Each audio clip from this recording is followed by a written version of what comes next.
Hey, new hairstyle coming through, y'all, in 3, 2, 1.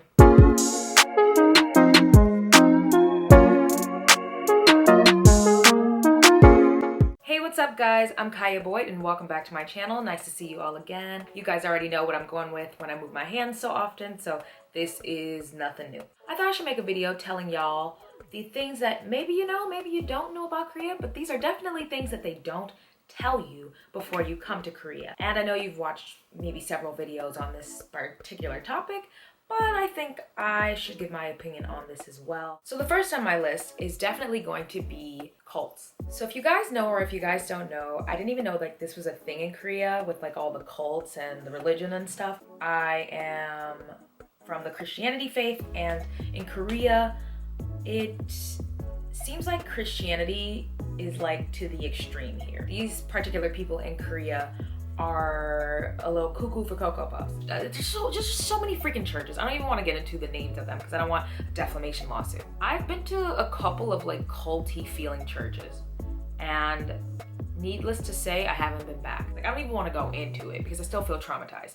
But definitely one thing you guys want to watch out for is the way people approach you here. People are not just going to come up to you on the street. It's just not a common thing here where people are going to come up to you on the street and talk to you. I'll say if the old people do that, like the older people come up to you on the street and talk to you, it's because they're genuinely just curious and they kind of want to just, you know, have some weird random conversation because they're so cute. Yeah, don't trust people who are just coming up to you on the street, inviting you somewhere or giving you their contact information, or just don't trust people like that. Kids are different, but people should not be approaching you. People in Korea do not do that. That's not a thing where people come up to you and talk to you. They don't do that. That is not a common thing here. Sometimes it's scammers.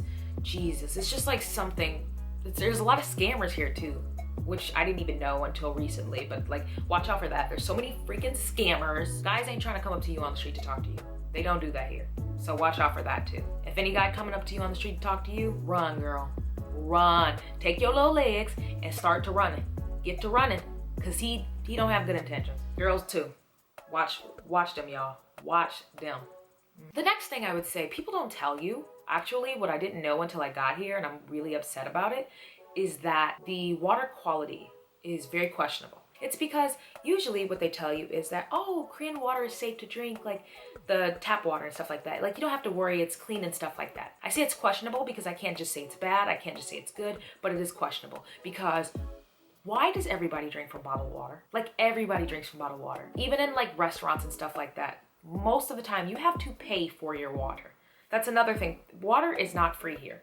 I used to see posts that are saying you can get free water at McDonald's and different things like that. I don't think that to be necessarily true in Korea.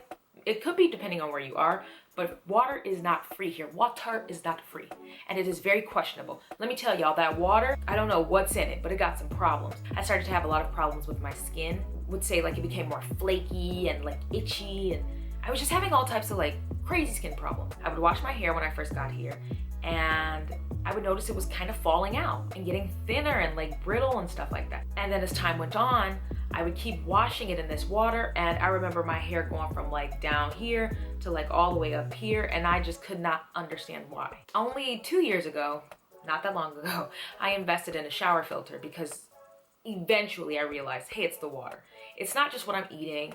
It's not just because I'm not taking like great care of my hair, because all of these things were factored in. It's not because I'm not drinking enough water. All of those terrible things I was not doing at the time, I'm doing now. It has a lot to do with the water quality. So once I stepped my game up with the shower filter, the water filter, A-okay. And I've noticed that even when I drink some tap water, because sometimes I run out of bottled water, I will boil the tap water before I drink it. I'm not just going to drink it by itself because it has some kind of funny taste to it. If I leave it in a water bottle, like if I put tap water in the water bottle, whether I boil it or not, and I leave it for a few days, the bottle itself starts to stink. Because the water here does not contain fluoride like we have in America. We have the water, the sink water, the tap water containing fluoride. Your teeth are going to kind of get weak when you get here because the water not containing fluoride kind of weakens your teeth. I feel like that's what happens. You also need toothpaste with fluoride in it because a lot of Korean toothpastes don't sell fluoride in them. Like a lot of them don't have just fluoride in them. So I found that when I got here and stayed for a while, my teeth started turning yellow and they started becoming more sensitive. I never really got cavities in my life, and I started getting cavities here. Just all types of crazy stuff with my teeth, and I'm just like, what the heck? Like, I'm taking care of my teeth. Why am I having problems? Another thing that they failed to tell me was that there are going to be protests happening here all the time. Protests in the evening, protests in the morning, protests in the afternoon, protests at brunch. There are always protests. Don't be surprised if you get here and you find yourself in the middle of a protest. Not actually participating, but if you find yourself like in the middle of where a protest is being held. I actually like the fact that people are protesting because, you know, it's their right.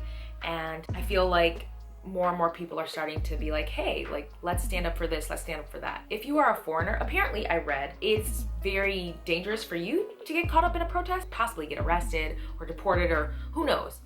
But that's just what I remember reading. I am always interested to like watch the protests from the news. A lot of times I've actually like walked by when a protest was happening and I'm just like, I should stay as far away from that as possible. But I'm always interested whenever a protest does go down because I'm looking up like, why did this happen? Or why do they feel this way? Or what's happening in Korean society? What's happening in the Korean economy and like politics and things like that. So it's really interesting. Just wanted to let you guys know that. No hugging. You can't just be hugging people. I didn't know that that was not a thing.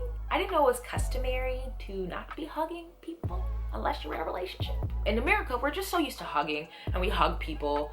I'm definitely a hugger. I love to hug, like just, oh, come here. Oh, yay. It's nice to see. Hey, nice to see you. I know it's been a while. Oh, thank you for doing that for me. Oh, like, I'm just a hugger. I like to hug, and I feel like hugging also releases stress. It does. Actually, scientifically speaking, hugging releases stress and it releases certain hormones that make you feel good and happy and woo. So I was hugging people, and apparently hugging is a big no-no, and I didn't know that. So don't be hugging people because it's gonna be awkward for them, it's gonna be awkward for you, and you just look like you're doing too much. And you don't want to be hugging the opposite sex here because you don't want them to get the wrong idea. And I feel like if that's like maybe someone you like and you hug them, they're going to mistake that as something further or something that it's really not. And it could just be awkward, just like all around awkward. And it's just like they give you the most awkwardest hugs here because if you're hugging them to begin with, it's awkward because like, you know, they don't know you like that. Even if they know you like that, it's awkward. And if you're, you know, hugging and they do that little 3 taps on the back, you already know it's over. It's awkward and you pretty much should just leave the country and change your name. Just don't want to be hugging people because it gives the wrong impression and it's awkward for everybody, so no hugging. And why don't we jump right on the fact that the air quality has been talked about more than once. Just know that since I've been living here, the air quality has been not so great. Air quality, especially during the summer, has just been horrendous. It's very, very hard to breathe. My allergies are they just go haywire. And apparently I've read something online about how the air quality could be compared to like smoking a pack of cigarettes, depending on how terrible the air quality is for that day. Like I'd be at my home and I'd be watching Netflix or something and I would just start coughing hysterically. My window wouldn't even be open, like my door would be shut, everything, and I would just be coughing. Somehow it just finds its way into your room, your building, everywhere,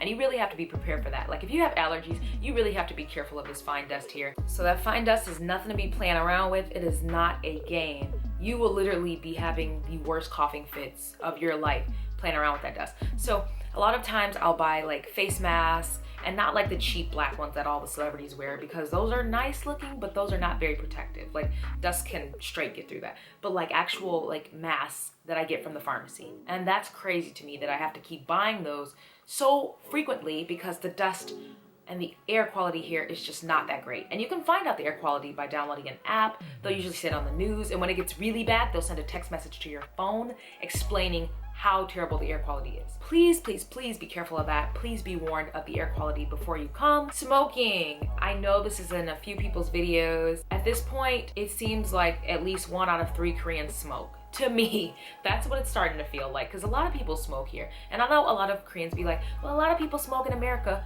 That may be true, yes.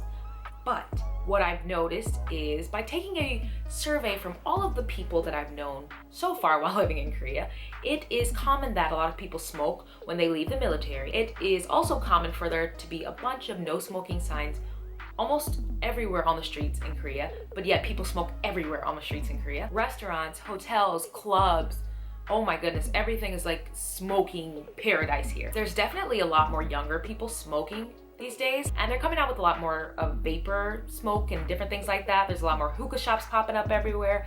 So smoking is definitely in Korea. I notice people smoking everywhere. There's always cigarette butts everywhere, which kind of induces people to be spitting everywhere, which is why there's a lot of spit everywhere. So just so you know, it is also something you just be like, need I mention that you have to really be careful if you have allergies. Like I have an allergy to walnuts, almonds, cashews, pistachios, basically nuts, and it's just crazy. Although peanuts, I'm good.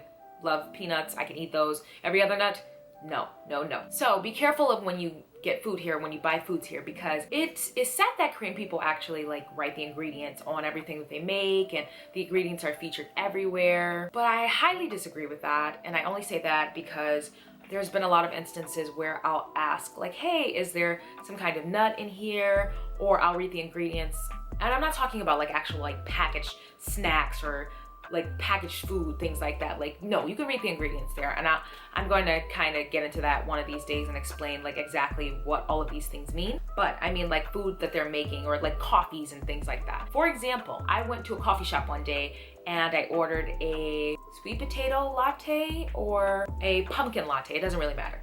And I got it, and they put the lid on it, and when I got the latte, I just kept drinking it. Like I drank a couple sips, but my throat instantly started tickling and closing up. I open it and I look, and there are like shaved walnuts or something on top of the actual drink. That's not how the drink is advertised. The drink is advertised when they show you the pictures, when they tell you like what's in it. The ingredients said it was just pumpkin, all these drink related things. But sometimes they try to be fancy, or they do it as a kind gesture and they do something extra, but it can be very dangerous for people who have allergies. The gesture is appreciated, but sometimes it is just unnecessary. Another example, I ordered a pizza one day, just a regular pepperoni pizza. I've never had a problem ordering pepperoni pizzas in Korea until I came across a new place that I ordered from, a simple pepperoni pizza. And look on the picture, it's just pepperonis, cheese, sauce.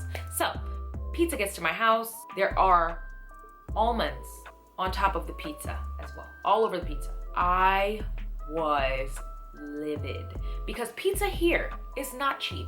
I'm paying about 25 to 35 for a large pizza in Korea. They're not cheap here. This isn't like pizza country. It's like a luxury. So it's very sad because pizza is one of my favorite foods, probably possibly my favorite food, and I have to pay so much just to get a decent pizza. And just for the pizza to have almonds all over it was really disappointing. I was so unhappy, but what can I say? What can I say? I mean, sometimes it's really just done out of trying to be nice, or trying to be like, oh, I want to make it look prettier, or this is a nice gesture that I'm doing, because I'm sure any other Korean person would have appreciated this. That's not what I ordered. I just ordered a pepperoni pizza, and the ingredients did not say almonds. So it was very disappointing. So please be careful. But I've learned my lesson, so I'm not like overly upset about it, and I actually really appreciate like Korean people trying to do something nice with the extra like designs and like the extra ingredients, but it's not for me, sorry. Don't really need it. Just give me extra pepperoni and cheese, that's what I want. Don't give me no extra other stuff. Give me extra what I ordered. That would be really wonderful if you could. And the last thing I wanted to talk about, just so you guys know, was the no pictures rule. For those who know, for those who don't, you cannot come to Korea and just be taking pictures of people that you don't know. You're not allowed to do that. It is illegal to just be taking pictures or videos of people that you do not know, or if they did not give you permission to do so prior. Manager from my old company, ex-manager, also mentioned this to me, like, you cannot take pictures of people can't take pictures of you. And that's when I started to get more guarded and more uptight about people taking pictures with me or of me. Not to say like people, oh, you can't take a picture of me because I just look ugly today, but sometimes you just don't want a picture. I'm not gonna lie to you guys, I just don't really like taking pictures unless it's for like, you know, social media purposes. But if you look through my phone, I don't have like a bunch of selfies of me. It's more so random screenshots because life is funny and you need to capture that crap. But I'm only photogenic when it comes to like actually like my job or social media, when I want to share different things with you guys or take certain pictures of my outfit or my makeup for that day. But yes, I'm not the type of person to go on a trip and take a bunch of pictures. only because I more so want to live in that moment. I'm trying to open up and expand the way I think with that and be more sharing and more open with taking pictures, because I feel like I have to change that part of my life. But in my own way, I do like my privacy to a certain extent, and I understand why people here just don't want their pictures being taken. They just don't want their picture being taken. They don't want a bad picture of them, because image is everything here. Image is everything in Korea, and I can understand that. Taking pictures of people, illegal. Taking videos, illegal. Uploading videos or pictures, illegal. Unless you have prior permission from them. So I don't want to get you guys in trouble. Please, please, please don't be coming around Korea taking pictures of people or taking videos of people, like showing their faces and stuff like that. Before I used to say like, oh, like this is stupid. It doesn't make any sense to me. But now I understand it. Not everybody wants to be in the public eye. And people should just, you know, mind their own business. Leave people alone. So yeah, that's pretty much it for this video. I'm so glad I got to tell you guys the things that no one tells you, but the things I felt like I needed to tell you based on my opinion. So if you guys like this video, don't forget to like, comment down below, tell me your thoughts, let me know what you guys think about this video in general. Let me know what you guys think about some of these things that I've told you that no one apparently tells you when you come to Korea or before you come to Korea. And don't forget to subscribe, guys. Don't forget to push that button so that way you can see me. You need to be watching my videos. Also, don't forget to push the bell. You do need to push the bell in order to get updates from me and see whenever I upload my videos. Also, don't forget to follow me on Instagram. Instagram is the best way to keep in touch with me and to kind of connect with me through my pictures and kind of see what's going on with my life and what I'm up to, what am I doing. And I cannot wait to see you guys next time in my next video. So thank you for watching, and I will peace out, y'all. Bye.